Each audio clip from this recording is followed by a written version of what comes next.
Want to thank Brian for having me out today, and I'm actually one of the few native Nashvillians left in this town, believe it or not. Spend most of my time in Tampa, but still have a home here. And I want to talk to you today a little bit about kind of some things that are going on in the marketplace. It's a real interesting marketplace today, and you guys are right in the heat of the battle. So, to give you a little background on TransFlo got into business in transportation back in the 90s when imaging systems weren't kind of a commodity. They were really software, specialized software. And, about the turn of the century, we probably had 80 of the top 100 truckload carriers that utilized our solutions, whether it was imaging or workflow. And it taught us real quick that the whole revenue cycle compression, how quickly can we invoice? How quickly can we move documents from one department to another within our organization? And it really taught us that there was a critical time element associated between the time the driver delivered a load and the carrier got paid for it. And here we are in 2019 still dealing with that. So we went around to every major truck stop in the United States and put a scanner in there. And you can walk in any Pilot Flying J or TA or any of those truck stops, Loves, and you can see drivers standing over there scanning their documents. And those documents are going through our system back to their carrier so that they get paid and their carrier bills. But then all of a sudden, technology changed. And drivers all of a sudden started appearing everywhere with these things in their pockets. Changed our world because it moved us from a driver needing to go to a truck stop to scan documents to now just take a picture of the bill of lading or the proof of delivery right there on the dock and send it. But it was more than that, because what happened was a transformation. That was the first real move in this whole digital marketplace. We moved from kind of this capture world to now this kind of workflow environment right on the phone. Today, we tender freight on the phone. We send messages between dispatchers and drivers. We send payroll information. We send training videos. It's just unbelievable the amount of data that's going across onto a smartphone today. And we were fortunate enough to be right in the thick of that. So I think that, we'll continue to, I don't think I'm working here. Do I need to point this somewhere? Sorry.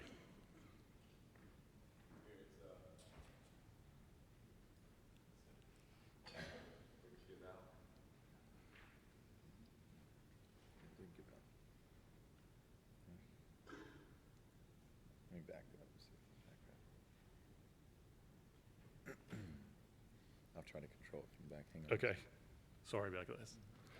So I'll look at my cheat sheet here and figure out where to go from here.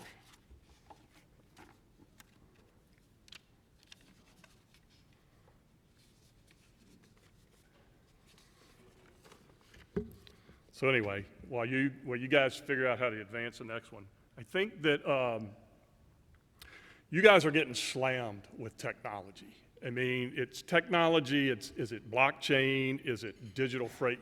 Everybody in the world is going to put you guys out of business with digital freight, right? I mean, there's a new company every week in the Wall Street Journal that's talking about how they're going to transform this industry and put freight brokers out of business. That's BS.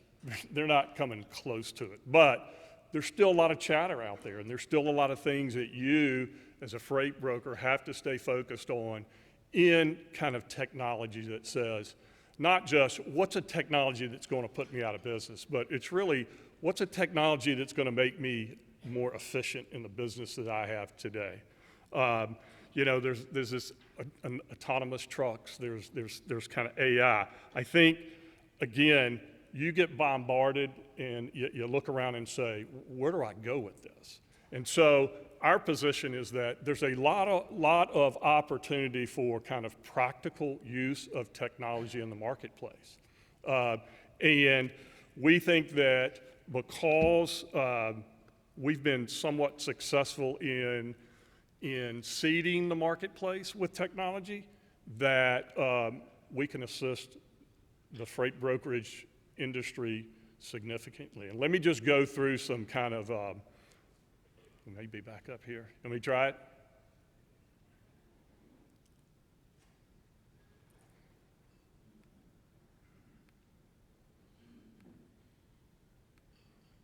There we go. Great. Okay. So we're back on track here. So let me talk a bit about the TransFlow footprint today. Today, in our data center, we process over 500 million freight documents on an annual basis. So we're seeing all the documents in the industry. As you guys know, the biggest issue that you deal with is all this fragmentation, all these different companies, all these different billing methods makes it extremely difficult for you guys to book freight, deliver freight, and get paid for that freight. So we do a lot of that. We today have over 60,000 carriers that bill freight brokers through our system and from a digital standpoint. That represents about $84 billion in freight spend on an annual basis. As I mentioned, there's thousands of workflows today that exist right on a smartphone. Today we have over 1.3 million drivers that have downloaded our device. Now, there's a lot of companies that will tell you they have all these drivers out using their devices. And a download doesn't mean anything unless a driver's using it. Today, our active user base is about 300,000 truck drivers on a weekly basis. So pretty significant in the marketplace. And we're going to show you how we're going to take advantage of that with some practical technology.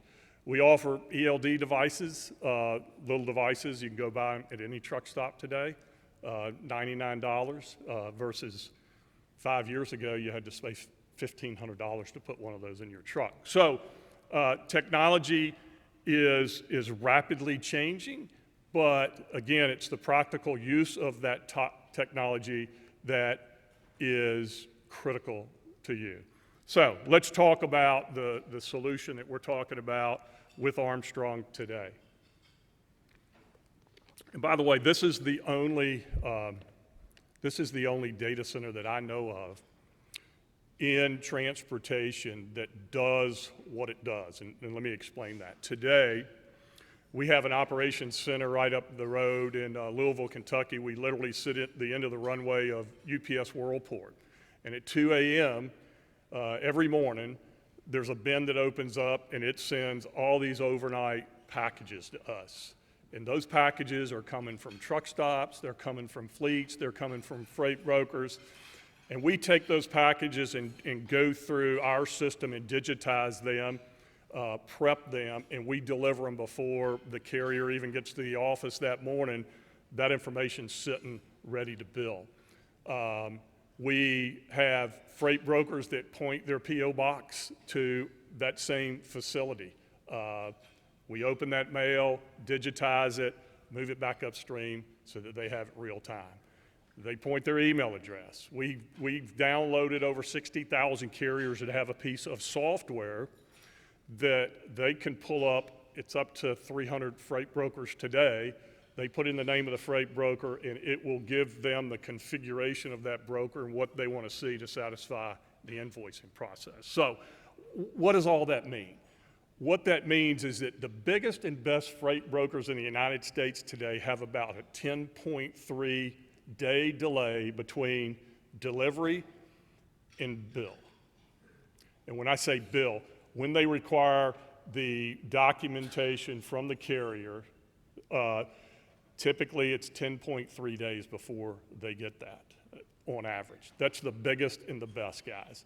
That makes no sense. I mean, again, technology exists today to where we can actually bill while the driver's still there on the dock, assuming there aren't any accessorials and things of that nature that need to be accounted for. So We take those 500 million documents, we drive it through some robotics process, we drive it through some AI, and again, 98+% of the flow that comes through our operations center today, we identify on the first time, meaning that 98% of that document is delivered upstream either to a carrier or a broker real time so that they're billing. They're not waiting those 10 days any longer. So why us? Why do we become this company that's trying to bring a convergence of this technology to make freight brokers more efficient? Well, again, I think it's, if you go back to the footprint, if you go back to the carriers, the drivers, the shippers, owner-operators, we've seeded the marketplace with the TransFlow brand in order now to do some other things outside of billing. We've been out there forever. I mean, TransFlow today to a truck driver is really a verb. They TransFlow their documents so they can get paid.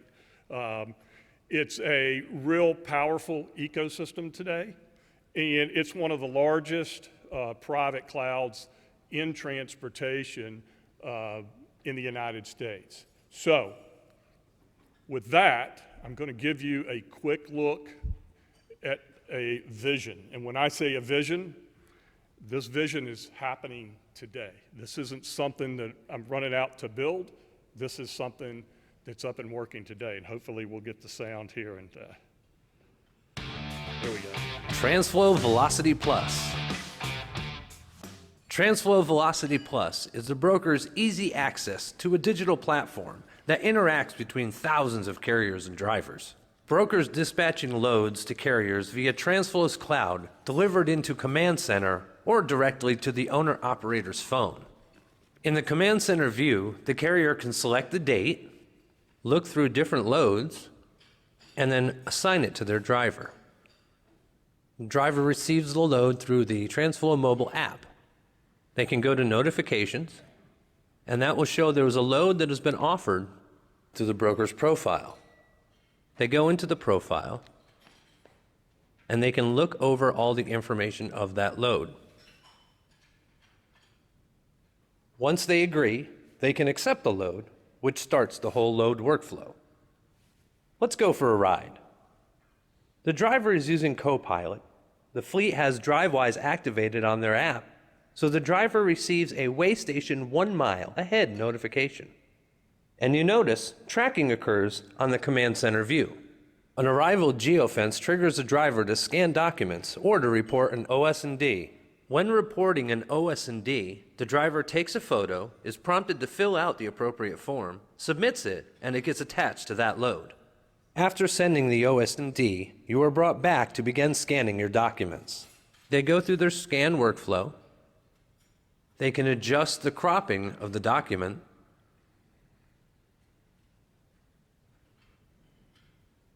Before sending, the app triggers a prompt letting them know that they are missing the proof of delivery. Let's scan it now.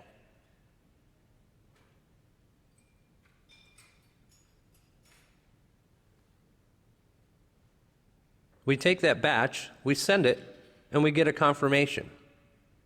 That confirmation gets sent back to the cloud and distributed. The proof of delivery to the broker, and the bill of lading and proof of delivery to the carrier. Now, what would it look like if we were the owner-operator from the mobile app? Well, now we would ask to send an invoice. So we see all of our information, the owner-operator trucking company, the company in which we're sending the invoice to, the breakdown of what the price would be, and we notice there's a quick pay. You can see it says that we're connected. Hey, let's send it off. Now that sends an invoice all the way back to the original broker. And you have in your loads a pending request for that invoice. So you can go back to your fleet and you can see that you have one settlement that is pending payment. But you were connected to the previous broker's profile. So go to the profile and you can look at their available loads. You can input the city, date, and mile range. There's a list view or a map. Let's go to map. We can see inside the map view. By selecting a truck, it will show us an overview of that load and ask us to view or request the load. And that request goes back to the broker and tells us whether or not we get that load. And as soon as they say yes, you can see that we have one offered, one pending, and one complete, and one payment that was posted today. TransFlow Velocity Plus, digital platform for brokers. So, just kind of reminding you that today in the marketplace, we are executing on tenders to the tune of over $100 million a day. So this is a platform that we're not trying to build and convince somebody if we build it, they'll come. This is a platform that's being used every day for commerce throughout the supply chain. And I think there's a couple of things that you should know that we see that's kind of evolving. The first thing is that you've had some of the larger brokers get out and try to build and deploy mobile apps. And there's a huge problem with that. Like, if I'm a truck company, I'm not downloading 30 different broker apps. It's just not going to happen. So our philosophy was that, well, we got 60,000 carriers. We got somewhere between 300,000 and 750,000 drivers that have our app in their pocket. Why don't we use that as a launching place for the broker to gain that brand access to either that carrier or to that driver? So that's exactly where we're moving down in the marketplace, whereby I deliver either, if you have a mobile app, I deliver your mobile app to the driver, or you can deliver it through my platform with your brand. And I think you may have seen on that mobile app the Armstrong brand there, and that's kind of an example of how that would work. The other thing that's happening in the marketplace is that the guys that don't have to make money, the Uber Freights in company that can go out and buy business, and one of the ways that they buy business is that they provide liquidity at a ridiculously low price. And that liquidity to a guy that has 6 trucks is very important. I need cash, and I need it now. And if somebody's going to give me that cash lower than a factoring company, then I have to take a look at that. There's a whole different phenomenon going on that says, does it make sense for a factoring company, who, by the way, adds a level of inefficiencies for all of you guys, to go out and sell this same guy with 6 trucks, and at best case, there's an 18-month churn. So they're either going to go out of business in 18 months, or they're going to get well and not need the factoring company in 18 months. The issue is that you have to deal with that factoring company, who is a person that steps between you and your customer, the carrier. It makes sense for that liquidity to move down from the broker in the form of QuickPay. In the marketplace today, QuickPay accounts for 7% of freight. Factoring accounts for about 43% in the freight broker world. So that's a balance that kind of doesn't make sense. You should be controlling the liquidity of that freight back to your customer carrier. The problem is that 43% of your freight, all of a sudden, that gets paid the next day, there's some working capital issues, and there's cost to that.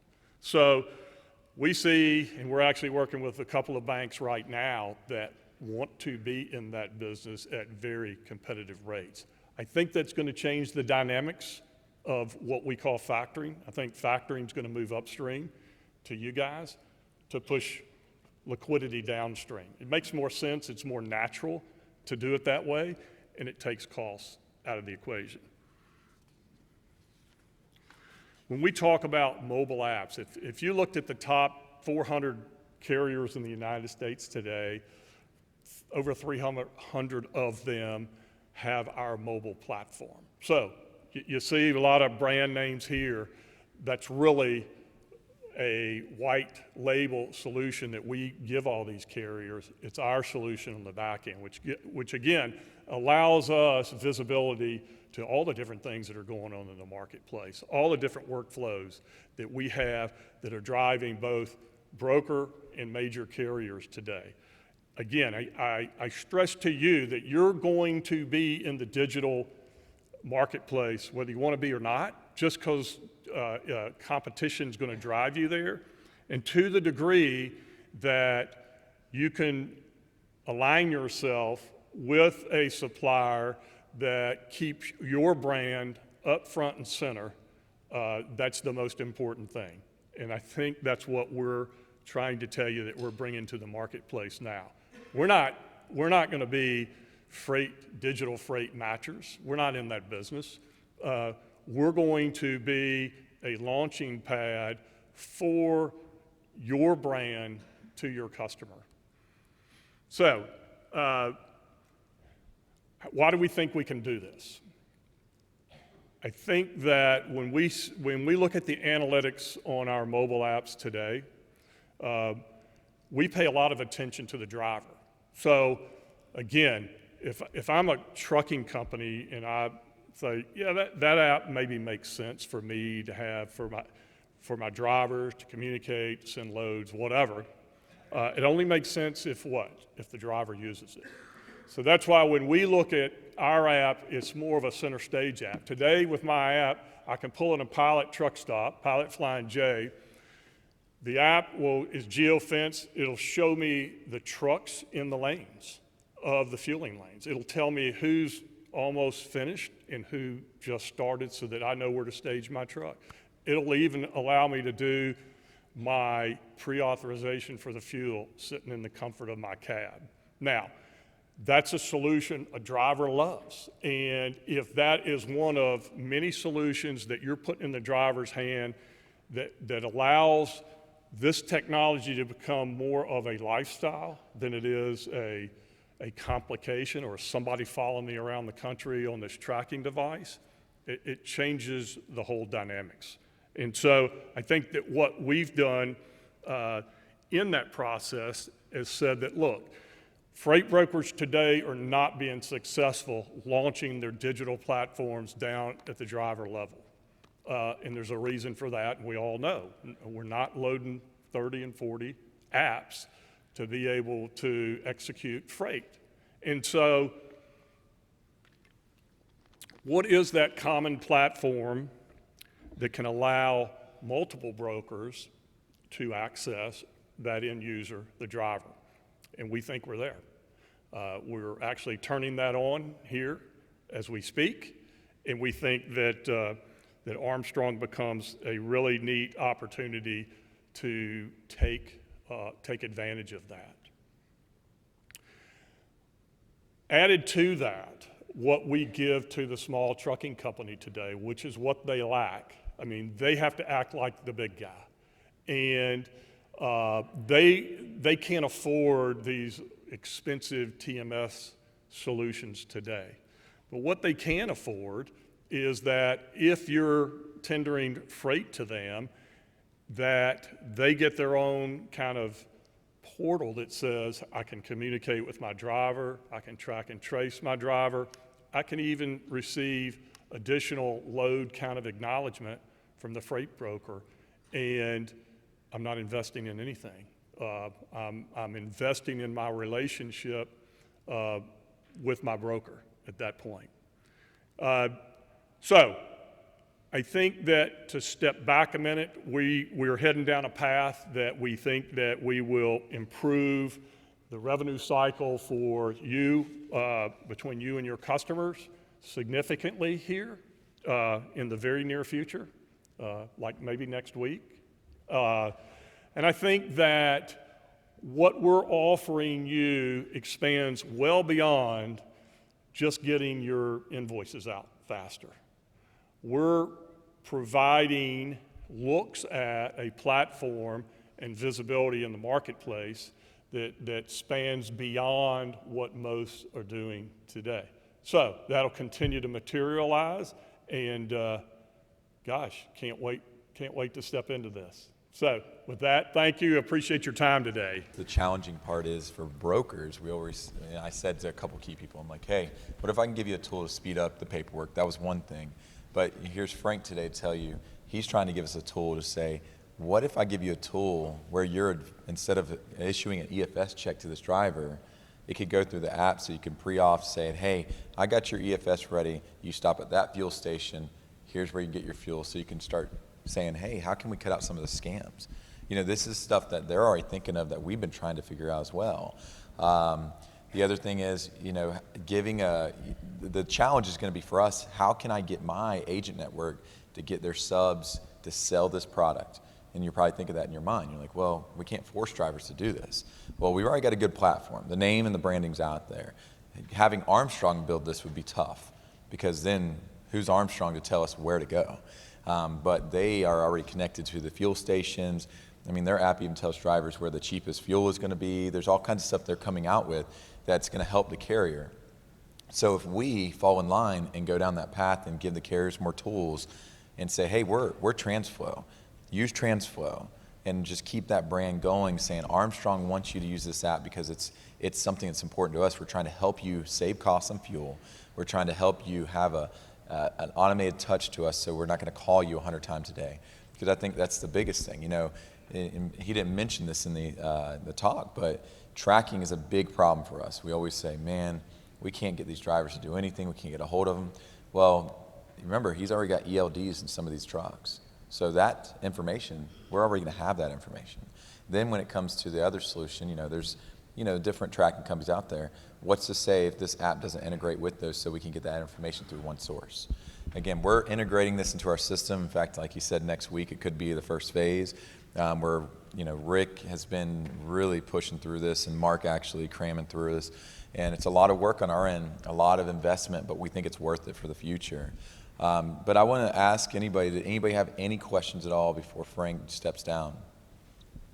In a way, are you kind of like offering a service to somebody that signed up with you, like if they're using a factoring company now to use you instead?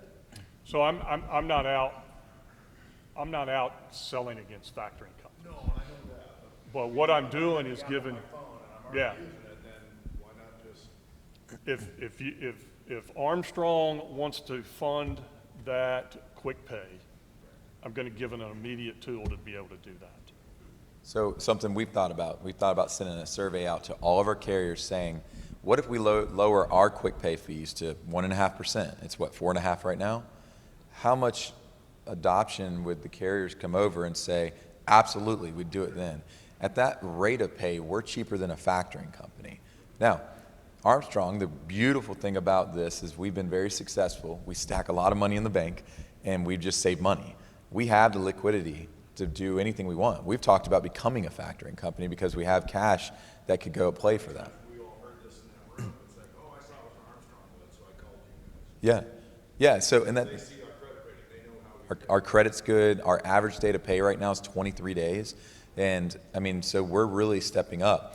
But within their app, these carriers already have this app, and now they can say, all these 5 loads, you've got 2 from them, 2 from you, 1 from you. It's the same carrier. They can say, well, I'm going to choose those 5 loads, hit quick pay, and it sends right over to us.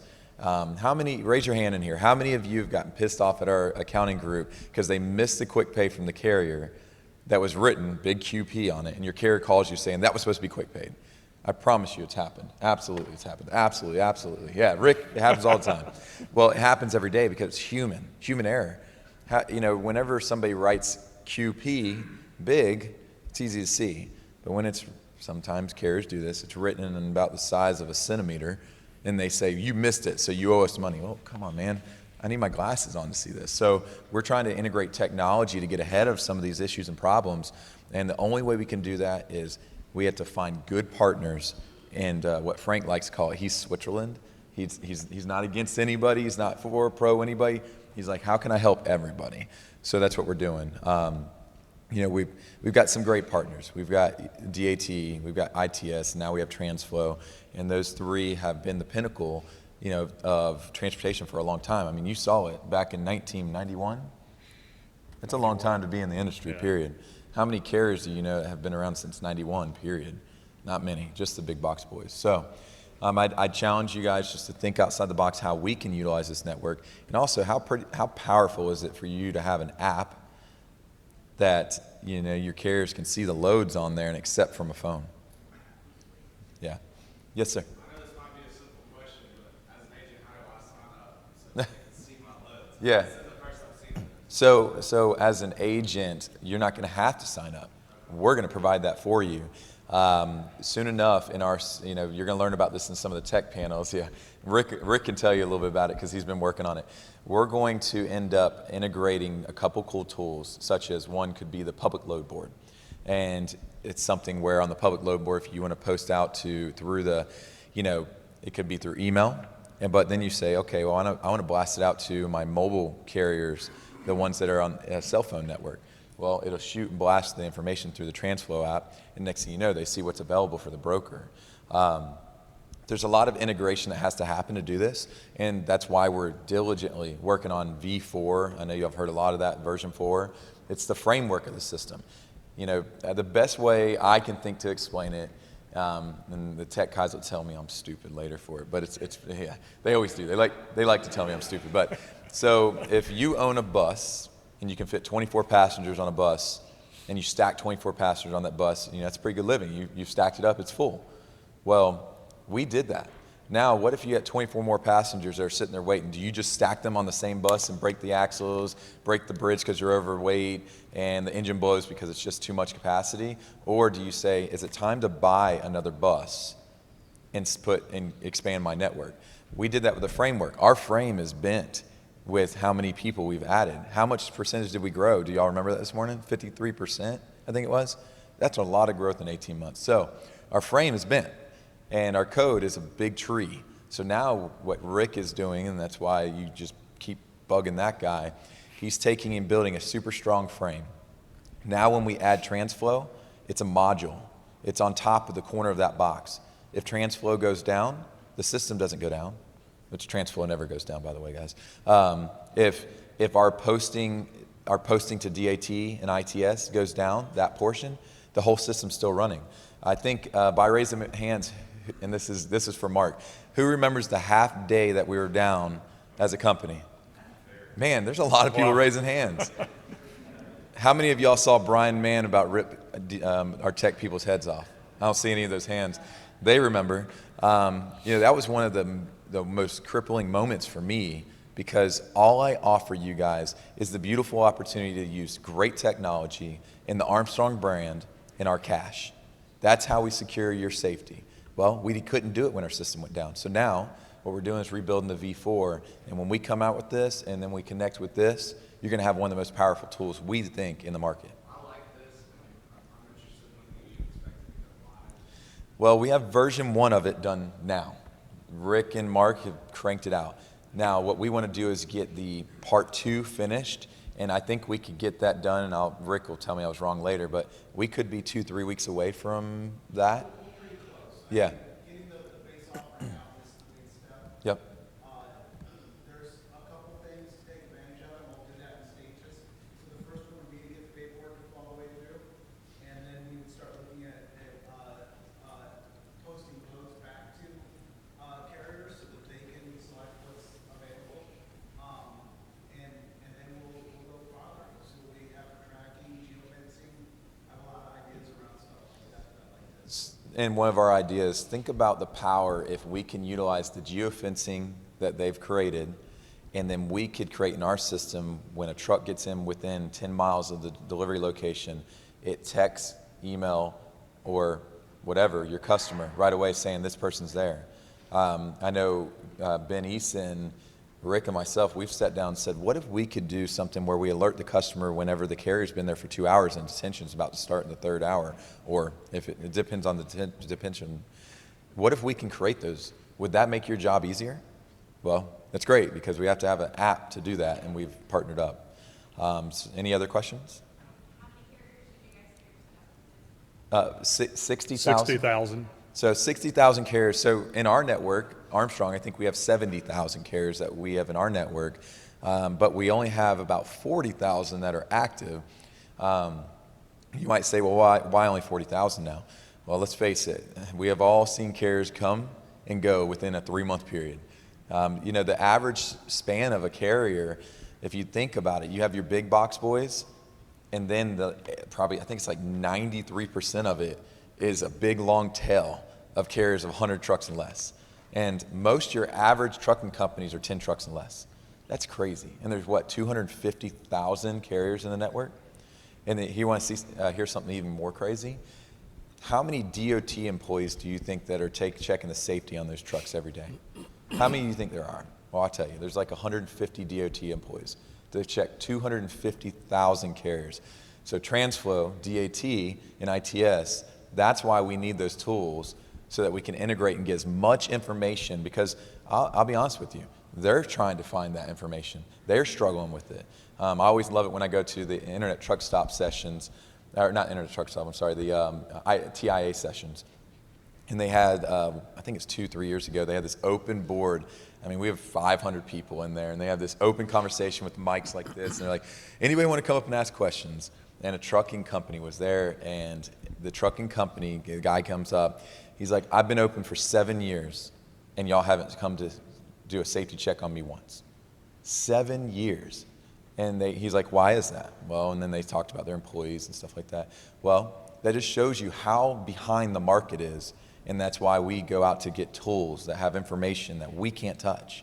You know, the fact that he's in the pockets of a lot of companies is going to give us a large span of grabbing these carriers and getting to know them more. That's most of the problem. We don't know who we're dealing with. So, any other questions?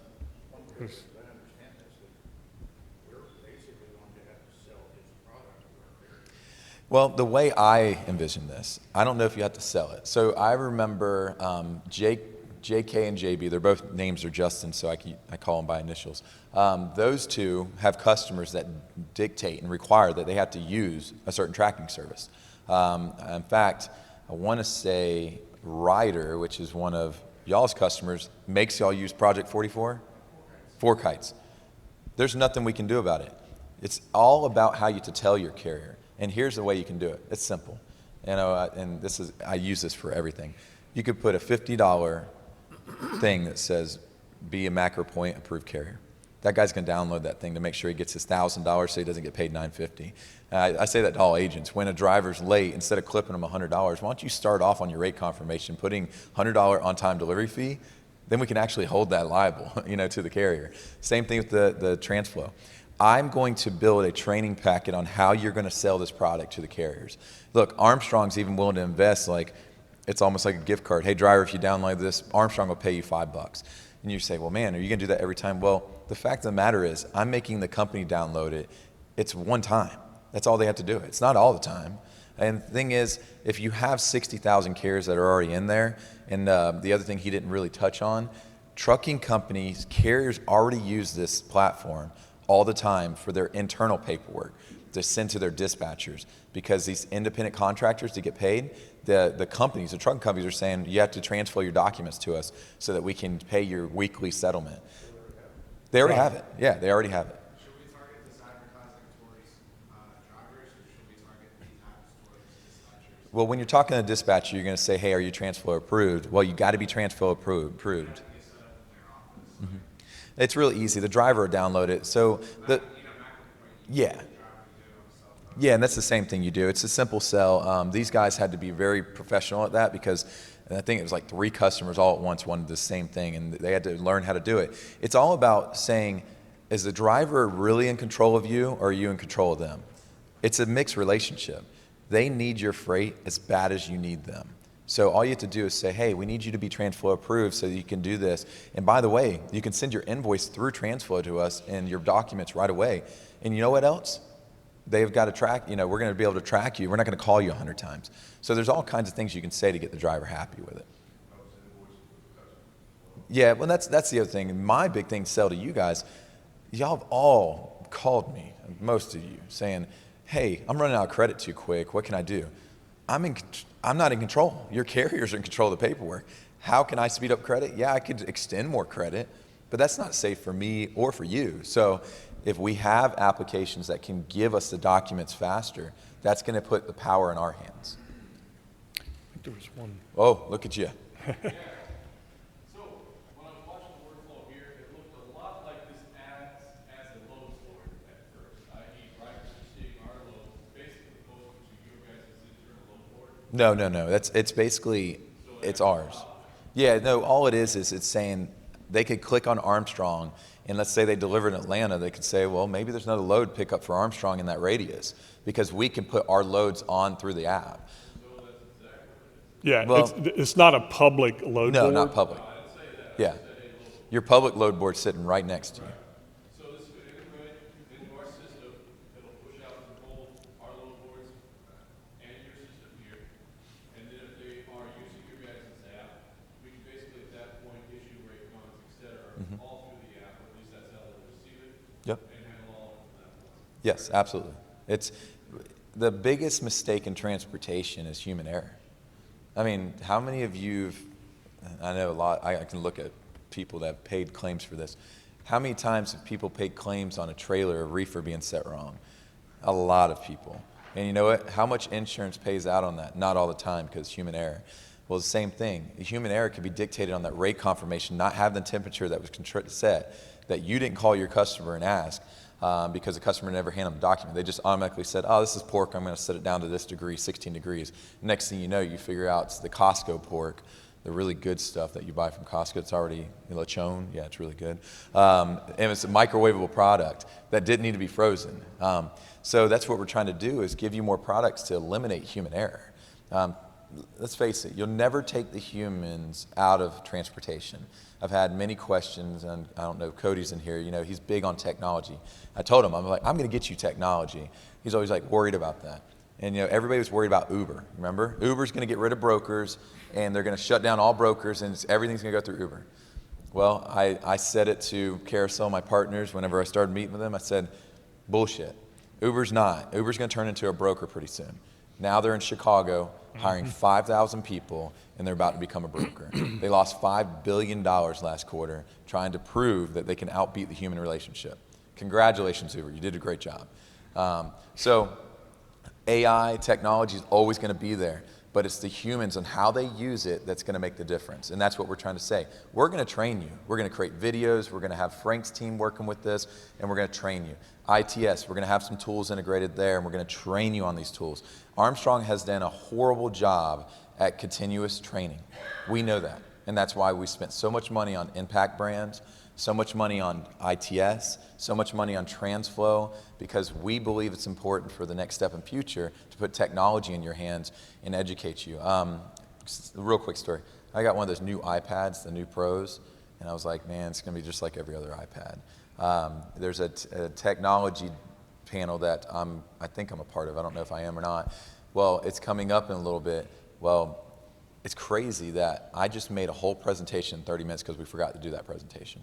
And I did it right there at that back table in 30 minutes, put some stuff together, put some cool pictures in there, made some funny jokes, and I did it. I had to do it.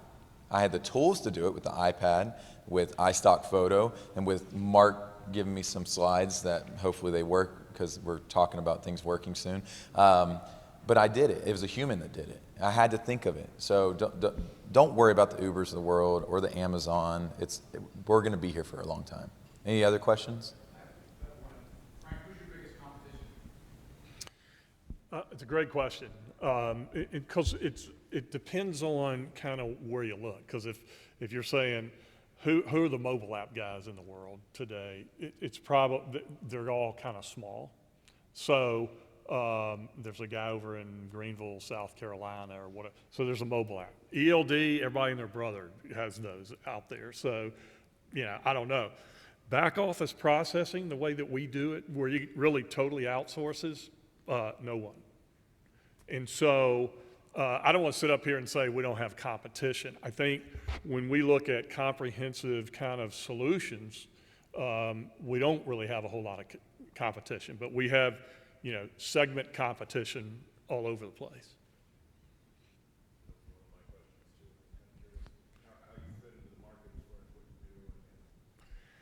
Yeah, even my investors kind of struggle with what we do, because when they look for comps of companies that are like you, there really aren't companies like us.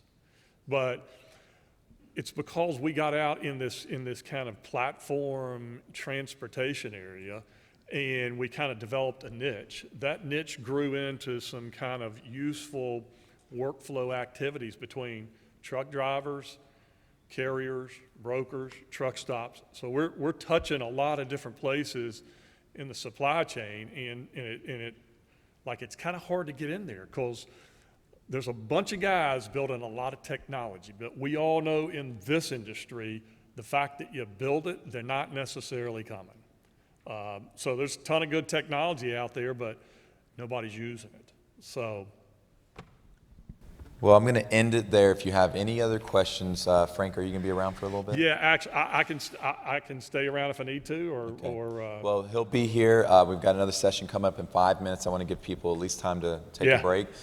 So now you know some of the technology we're integrating with. I appreciate your time, and we look forward to training everybody on how to use it. yeah. Thanks so much, guys.